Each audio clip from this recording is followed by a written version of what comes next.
राणी सत्यभामा या अवंतिका या राज्याचे राजा सत्राजित यांची पुत्री होत्या. सत्राजित राजाजवळ एक किमती आणि चमत्कारिक असा मणी होता. असं म्हणतात की त्या मण्यातून स्वर्ण उत्पन्न होत असे.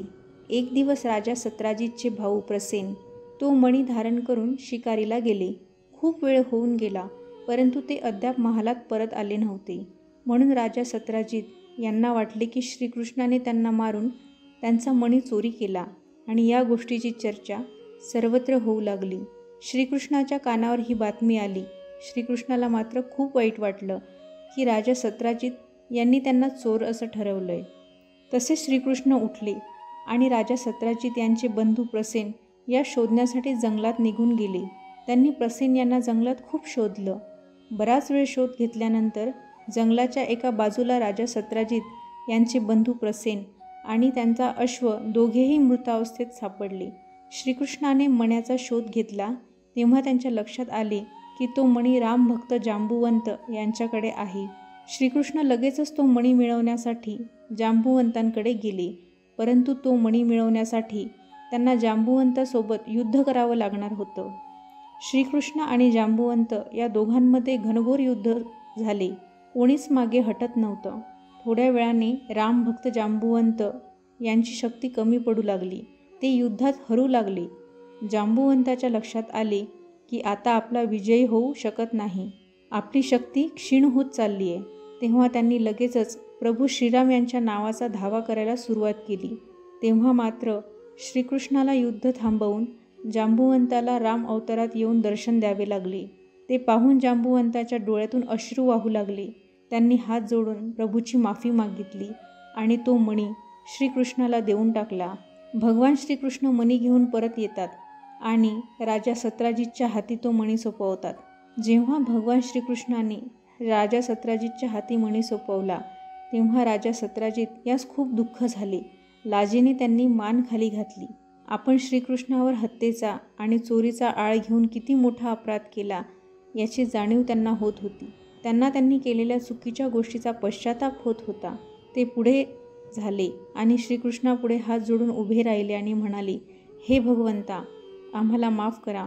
नकळतपणे आमच्या हातून खूप मोठा अपराध घडलाय. आम्ही तुमच्यावर हत्या आणि चोरीचा आरोप केला.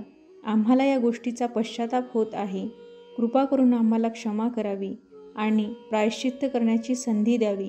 मग श्रीकृष्णाने गालातच हसत राजा सत्राजित यांना माफ करून टाकले. तोच राजा सत्राजित पुन्हा म्हणाला, हे भगवंता, आम्ही आमची कन्या सत्यभामा हिला आपणास सोपवत आहोत. तिचा स्वीकार करावा अशी आमची इच्छा आहे. तिचा तुम्ही स्वीकार केलात तर आम्ही समजू की तुम्ही आम्हाला माफ केले आणि हा मणीसुद्धा तुम्हाला हुंड्यामध्ये सोपत आहोत. श्रीकृष्णाने राजकुमारी सत्यभामा हिचा स्वीकार केला, परंतु श्रीकृष्णाने नम्रपणे तो मणी राजा सत्राजित यांस परत केला आणि म्हणाले, हा मणी स्वतःजवळ ठेवणे म्हणजे एक आफतच आहे. त्यामुळे मी त्याला माझ्याकडे नाही ठेवू शकत. तो तुमच्याकडे ठेवणेच योग्य आहे. अशा प्रकारे राजकुमारी सत्यभामा हिचा विवाह श्रीकृष्णासोबत झाला. परंतु राणी सत्यभामा यांना आपल्या सुंदरतेचा आणि उच्च घराण्यातील राजकुमारी असण्याचा गर्व होता. श्रीकृष्ण भगवान आपली राणी सत्यभामा समेत सिंहासनावर बसले होते. बाजूला गरुड आणि सुदर्शन चक्रसुद्धा होते. तिघांच्याही चेहऱ्यावर दिव्यते झळकत होते. बोलता बोलता राणी सत्यभामाने श्रीकृष्णाला विचारले, हे प्रभू, आपण त्रेतायुगात प्रभू श्रीराम यांच्या रूपात अवतार घेतला होता आणि सीता तुमच्या पत्नी होत्या. काय त्या माझ्यापेक्षाही सुंदर होत्या? द्वारकाधीश समजून गेले की सत्यभामेला आपल्या रूपाचा गर्व झाला आहे. तेवढ्यात गरुड बोलू लागला की भगवान, जगामध्ये माझ्यापेक्षा सुद्धा जास्त गतीने कोणी उडू शकतं का? इकडे सुदर्शन चक्राला सुद्धा राहावलं नाही. तो सुद्धा बोलू लागला की भगवान, मी मोठमोठ्या युद्धात तुम्हाला विजय मिळवून दिला आहे. काय या जगामध्ये माझ्यापेक्षा कोणी शक्तिशाली आहे का? भगवान मनातल्या मनात हसू लागले. ते समजून गेले होते की त्यांच्या तीनही भक्तांना अहंकार झाला आहे आणि तो अहंकार घालवण्याची योग्य वेळ आली आहे. असा विचार करून ते गरुडाला म्हणाले, हे गरुडा, तू हनुमानाकडे जा आणि त्याला सांग की प्रभू श्रीराम आणि माता सीता तुमची प्रतीक्षा करीत आहेत. गरुड भगवानांची आज्ञा घेऊन हनुमानाला आणायसाठी निघून गेला. इकडे श्रीकृष्णाने राणी सत्यभामाला सांगितले की देवी, तुम्ही सीतेचं रूप घेऊन तयार व्हा आणि स्वतः प्रभू श्रीरामांचे रूप धारण केले.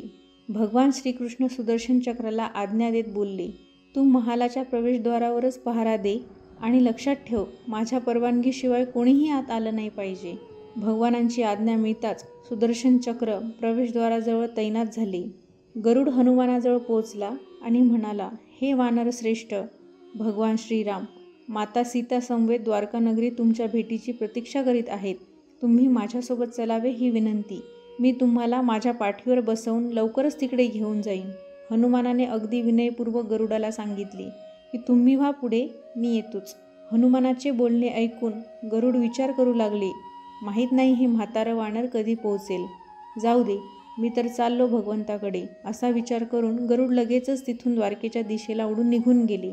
गरुड द्वारकेला पोहोचताच लगेचच द्वारकाधीशाच्या महालात गेला. पण बघतो तर काय, हनुमान त्याच्या आधी द्वारकेत पोहोचून महालात प्रभूच्या चरणाशी बसले आहेत. ते पाहून गरुडाने लाजेने मान खाली घातली.